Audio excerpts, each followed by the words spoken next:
ফিলিস্তিনের স্বাধীনতা যুদ্ধে শহীদ, বন্দী এবং আহত পরিবারের 1000 সদস্যকে সৌদি আরবের বাদশাহ সালমান বিন আব্দুল আজিজ ব্যক্তিগত খরচে হজ করানোর ঘোষণা দিয়েছেন।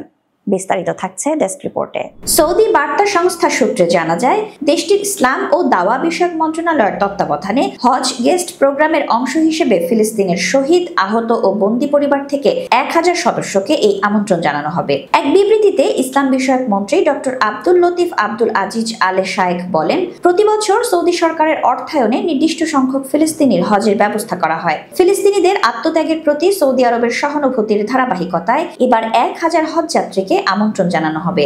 এমন উদ্যোগের প্রশংসা করে ফিলিস্তিনের ধর্ম ও আওকাফ বিষয়ক মন্ত্রী হাতিম আল বাকারি বলেন, সৌদি আরব ফিলিস্তিনিদের নানাভাবে সহযোগিতা করে আসছে। বিশেষত শহীদ, আহত ও বন্দী পরিবারের সদস্যদের হজের আমন্ত্রণের বিষয়টি তাদের মানসিকভাবে সুদৃঢ় করবে। এর মাধ্যমে ফিলিস্তিনের ন্যায্য অধিকার প্রতিষ্ঠায় সৌদির স্থায়ী সমর্থন আরও জোরালো হবে বলে আশা করেন তিনি। এ সময় তিনি ক্রাউন প্রিন্স মোহাম্মদ বিন সালমানের প্রতি আন্তরিক ধন্যবাদ ও কৃতজ্ঞতাও প্রকাশ করেন।